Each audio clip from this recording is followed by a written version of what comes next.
Hey there, John Morris here, johnmorrisonline.com. Welcome back to another episode of the John Morris Show. This one I'm want to talk about sort of the opportunity that you as a coder or aspiring coder, or even if you're someone who's just trying to build your own sort of website and you're learning coding a little bit, sort of make a pitch to you of why it would be worth sort of going all in on coding and the unique opportunity that you're sort of sitting on. I want to really try and make this real in terms of what I think is coming, and then also talk a little bit about some of the things that I think you're going to need to do in order to really be able to compete and do well at this and continue to prosper from your coding skills and any coding skills that you acquire going forward, be able to prosper from those in the future as the sort of things that I think are coming start to hit a little bit here. Of course, before I do that, if you have a question or a topic you'd like me to cover for the podcast, be sure to shoot me an email at podcast@johnmorrisonline.com. I'll look through those and, of course, would be more than happy to cover the topics or questions that you have. Again, podcast@johnmorrisonline.com. So let's start off by talking a little bit about the opportunity that I think we're sitting on. I think we are just at the very beginning of what we're going to see when it comes to technology and web development and so forth. And I mean, it's really simple to sort of see that coming. I mean, you can just forget statistics for a second. I'll talk about some that I think matter here in a minute. But if you just forget about that for a second, if you just look at the world around you, you can see it's getting more technological. The technology is constantly advancing. Things are becoming more technological, and it doesn't have any sign of slowing down. In fact, it seems to be speeding up.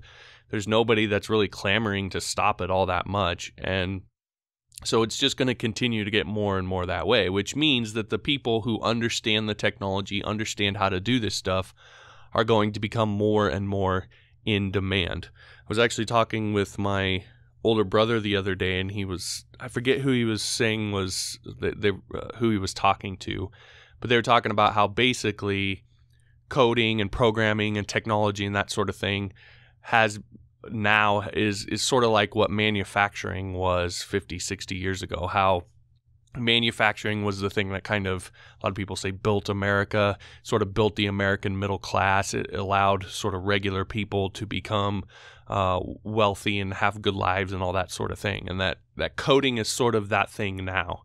And I 100% agree with that. And I think for the foreseeable future, it's going to be that way. So again, you can just look around and see that, but also I mentioned this statistic. This is a statistic when I did the interview with Ryan Carson that he had mentioned in one of his podcasts, and I found sort of eye-opening. But Indeed.com did a study, and they found that there will be 1.3 million new dev jobs in the next 10 years, and about only 400,000 CS graduates to fill those jobs.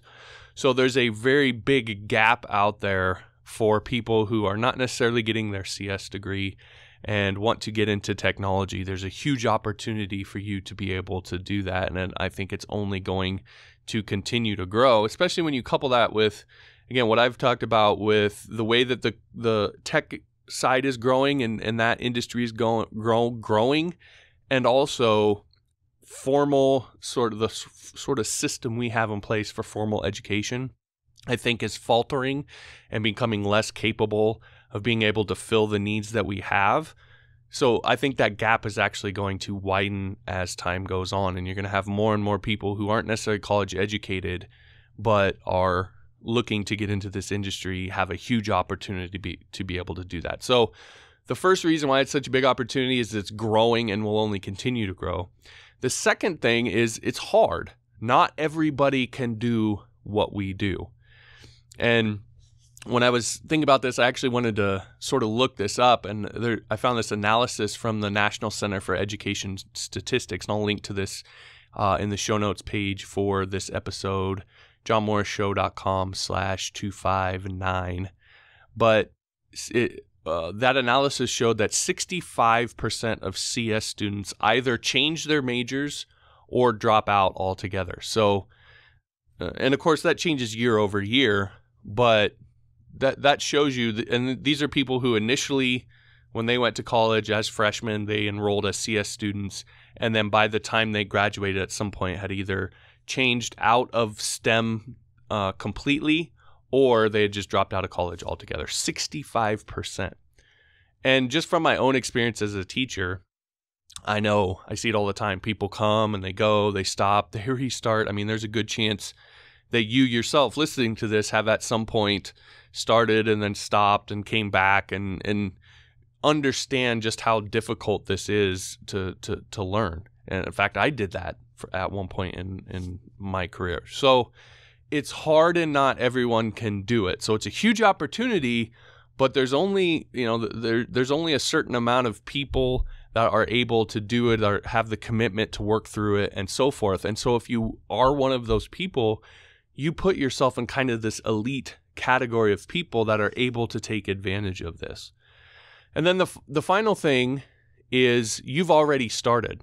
So the first year or so is the hardest part, and you're already into that.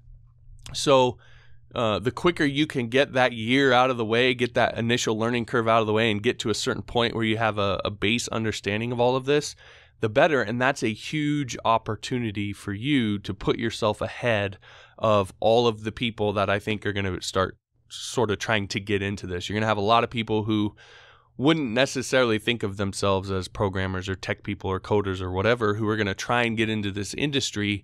And unlike a lot of opportunities that are out there, they're going to run into a real roadblock because there are very difficult, specific things that you have to go through in terms of a learning curve and things you got to learn and all of that aren't easy, that aren't simple. And so it really does help confine it to people who are truly committed to it. And again, the further ahead of the game that you can get with that, the bigger the opportunity for you. So I think it's a huge opportunity, whether you're someone who just is getting into coding and you want to be a developer and that sort of thing.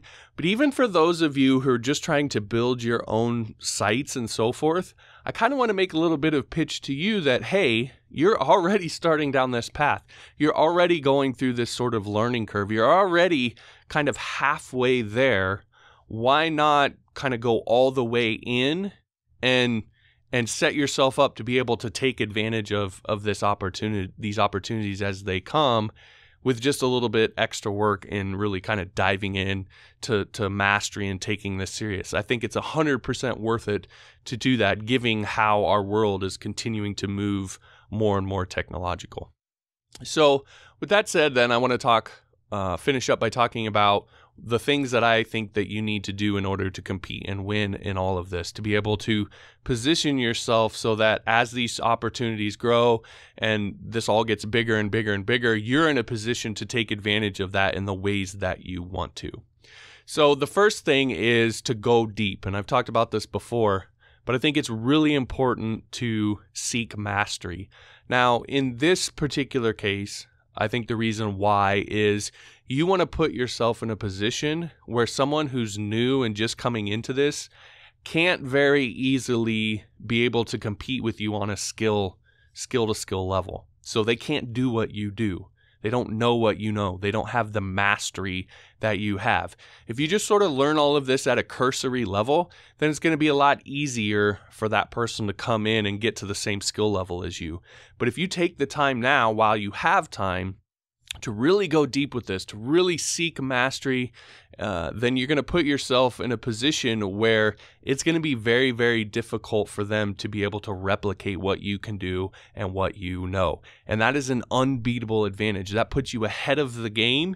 And then any new things that come out while they're still trying to catch up to you skill-wise, and also learn all this new stuff, you only have to focus on learning the new stuff, and you always have an advantage over them. So now's the time to create that advantage and really go deep and really seek masteries. Again, I've talked about this before, but that's why I build my courses the way that I do, because I want to teach people who are really seeking mastery, who really want to go deep, and not just people that want to learn how to regurgitate code. The second thing is, I think it's important to build your assets now. So I consider my Upwork profile, my website, my blog, my YouTube, my Twitter, all of these different things, I look at them as assets that I can build and be able to exploit year after year after year after year. So they are literally eyeballs that I have access to. They're people I can talk to. I mean, when you sell businesses, an email list and those sorts of things are considered actual assets that they give a value to and so forth. So that's the way I look at it. And you want to start building those assets now so that when new people come in, not only do they have to try and match you skill-wise, they also have to battle your marketing machine, so to speak. They have to battle the fact that you have a bunch of Twitter followers, you have a huge YouTube or a blog or an Upwork profile that ranks really high. They have to outcompete you that way as well. So it's not going to be just enough for them to match you skill for skill. So again, that gives you an advantage to be able to outcompete them and win.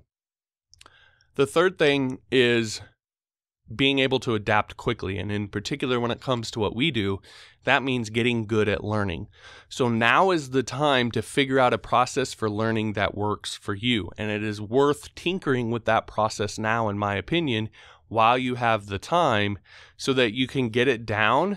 And then as new technologies come out, as you need to learn new things, you have a process in place that you can rely on to learn that and learn it very, very quickly, because technology does change so quickly and you need to be able to adapt so that you kind of don't get swept away with a new trend that sort of takes over or whatever. So you want to get good at learning and get a process down that works for you. Take the time to tinker with and do that now. And then, of course, just make sure and pay attention to those trends. Doesn't mean you need to dive into every single one, but just pay attention and watch what's going on and learn what you need to learn and have a process for doing that. The fourth thing is learn programming, not just a language. And I know I sort of harp on PHP a little bit. Really, most of the reason why I do that is in reaction to what other people are saying. But at the end of the day, languages are ultimately just a tool. They're a means to an end. Application building fundamentals apply no matter what language you're using, and you want to learn those fundamentals so that if the languages do change in the future, that you can learn the languages and the syntax of the language, but you know application building fundamentals already. And that's going to give you a huge advantage over someone who is coming in, maybe hyper-focused on the language, has to learn all this stuff and so forth. And you can be a better developer no matter the language, because you understand how to build applications, because you understand programming principles, because you understand all of that stuff. You can apply it to whatever language, and it doesn't really matter all that much to you. The final thing then is learn how to sell yourself. And I think this is the single biggest thing that you can do to create an advantage, because most developers absolutely loathe doing it. And I've sort of mentioned this before, but I think of myself as really just a mediocre developer. I work with people every single day that are way better coders than me. But the advantage that I have is, and honestly, I think of myself as probably a mediocre marketer too, but in the space I happen to be in, because so many people loathe doing it, being mediocre is enough for me to be able to compete and win. So I find that I tend to be, not everybody, there are some people in our space that are really good marketers out there, but I tend to be a little bit better at it than probably your average developer. And so, I know, like I said, I know a lot of developers who could run circles around me when it comes to coding and coding skills, but they couldn't beat their way out of a wet paper bag when it comes to marketing. And so I'm able to, again, outcompete and win. And that's why I do well. Same for you. If you get good at that, it's just another thing that anybody new coming into the industry has to try and beat you at. They have to now be as good as you, as good of a coder as you are, and you've sought mastery, so you're really good, and that's going to be hard. They're going to have to compete with the assets that you've built. They're going to have to compete with the fact that you're able to learn really, really quickly because you've developed a process now. They're going to have to compete with the fact that you understand programming principles in general and you can apply it to any language. And they're going to have to compete with the fact that you're really good at selling yourself because you've learned how to do it. You've spent the time to do it. So all of these things, I think, are things that you can build up and work on now to help you be able to be way more competitive in the future as this industry continues to grow, as more people try and get into it and you have to compete with those people.